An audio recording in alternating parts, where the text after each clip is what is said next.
What is up, you guys? Mason here with Masonite Gaming, back again with another video tutorial for the game Bastion.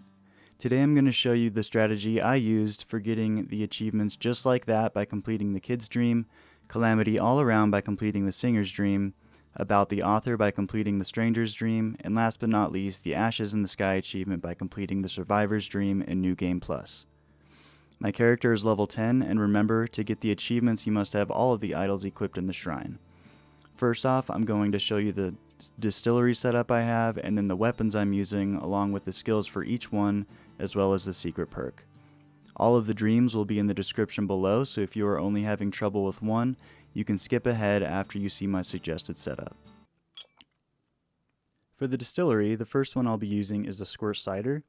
This gives an additional plus 10 health, which leads me into the next one, called Doomshine, which gives you a plus 10% critical chance, but you lose 10 health. So the two cancel each other out, but you gain the plus 10% crit chance. Next is Dead Rum. That gives you a plus 10% critical hit chance, which is only active at full health. And I know staying at full health can be a challenge at times, which is why I also equip the Leech Aid to better the chances of being at full health. You'll lose 66% health tonic efficiency with Leech Aid as well, but you're constantly doing damage to foes, so you gain more than you lose. Now we have the Hardy Punch, which gives you a plus 1 chance to carry on if defeated, plus you damage surrounding foes if defeated. I use this in combination with the Champagne because it gives you a whopping 25% to damage while losing 1 chance to carry on if defeated, bringing you back down to 1 chance. The Bastion Bourbon is next, giving you plus 2 health tonic capacity, which is really nice, and have health tonics fully restore your health. The Leech Aid negates the ability for them to fully restore your health, though.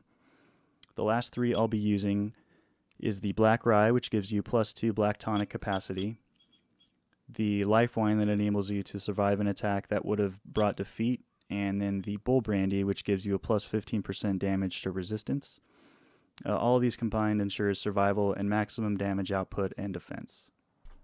For my equipped weapons, I'll be using the Brusher's Pike, the Calamity Cannon, and the Squirt Lure for my perk. On the Brusher's Pike, I have a plus 15% critical hit chance, thrust attacks cause knockback, plus 20% faster thrust attacks, plus 50% damage, and attacks ignore armor. The last one is really important for this strategy. For the Calamity Cannon, I have everything on the left equipped, which includes rockets cause knockback, plus 25% charge up speed, plus 35% reload speed, plus 25% charge up speed, bringing your total to 50%, and rockets seek out foes. Again, that last perk is another really important one for this strategy. Now that that's all out of the way, let's start off with Dream 1, the Smoking Pipe. Starting off, for this strategy, the whole time you'll be wanting to stay on the starting platform unless you get overwhelmed by enemies. The rockets will do most of the work for you, unless enemies get up too close, in which case you'll want to use the Brusher's Pike to knock them back. After a wave or two, you will want to throw out 1 or 2 Squirt Lures to keep the enemies at a distance. A really important note is that the crystal orbs that spawn at the end of some waves can be damaged for some health regen, so you may want to save them for future use. There's a couple waves that spawn lots of squirts and some spinning enemies, and you may want to get off the platform and roam around because you can quickly get overwhelmed and trapped otherwise on that platform. It's a good idea to use this strategy, especially for the wave with 3 reflections remaining, because 5 or 6 spinning enemies will spawn and they will kill you very fast, as you can see here. After that, continue with the original strategy of standing on the platform to finish out the remaining reflections.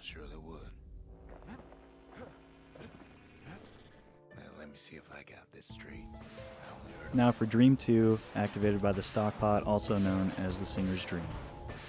To start off, go into one of the corners, preferably one with a skyway jump in case you get into a bind. I don't use them in this clip because I'm too hardcore for that. Totally kidding, I honestly just forgot about them and I quit it on my first time through without using them once anyway, so it is possible. The Armor Ignore perk comes in handy from here on out, especially on the plant enemies that shoot projectiles, and the armored frog-like enemies that jump at you. The enemies I had the most trouble with were the big birds that lunge at you, and the small birds if you don't have any Squirt Lures because they can quickly overwhelm you. The best strategy I found for the big birds is to block them with your shield and attack with your pike while they're stunned. A good strategy for Queen Anne is to dodge side to side as opposed to up and down. It seemed like I would get hit more on the up and down dodges than from side to side. With 6 reflections remaining, you will have 2 little Queen Annes that spawn. Using the same strategy as before to take them out, try to stack them on top of one another if you can, and when they pop up, one of them will damage the other if you can pull it off correctly. The last wave will spawn 3 Shadow Kids. Use your Calamity Cannon until they get too close, then dodge around and attack with your pike at the opportune moments to finish out the reflection and complete the dream. The girl came up for air, and she saw the calamity all around her. Now on to Dream 3, activated by the history books, otherwise known as the Stranger's Dream. This one actually took me quite a while to complete, going back and forth between different loadouts. I eventually came back to the original setup and was able to complete it after writing down certain waves that needed a slightly different strategy. Bear with me as this dream can get pretty tricky.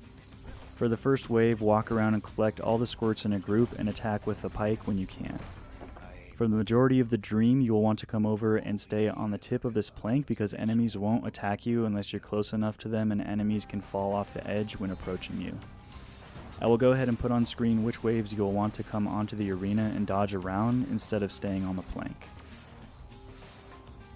It is on these particular waves that you will want to save your squirt lures for.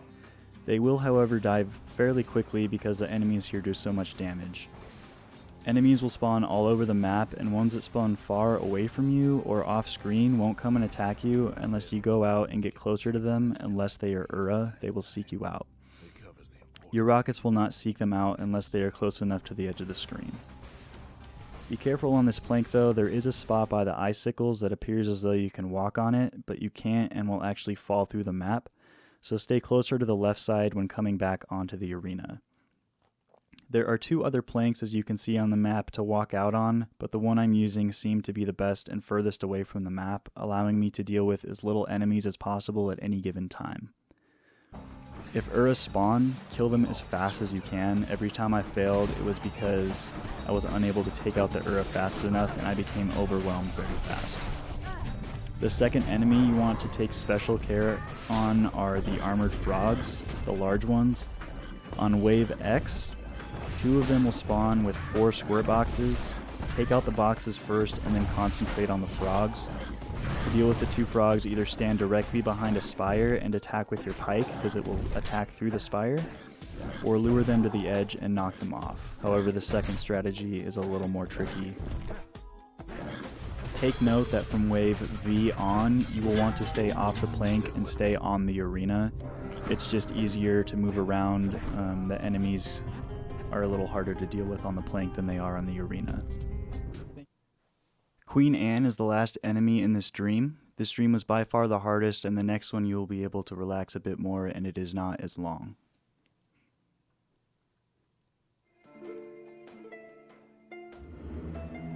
The last dream is Dream 4, the bedroll, also known as the Survivor's Dream. For this dream, come over to the far left of your screen and clear out all of the debris if you have time before the first wave of enemies.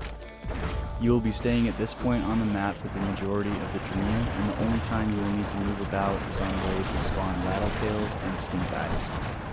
Uras will occasionally fall off the map when they charge you on the right side, and it is a good spot to set up enemies to knock them off the ledge, like the large lunkhead in this clip. Using the spire next to you is a good source of cover for the Ura with ranged attacks if you're focus firing another target. Follow this strategy for the remainder of the dream to unlock the last dream achievement. Thank you so much for watching. If this video helped, please like and subscribe. I will be posting more videos on Bastion for each of the training grounds in the future, so keep a lookout for those if you need some help. If you used a different loadout or strategy for this that worked, please post in the comments below. I'd really be interested to know on how you went about it. See you guys in the next video.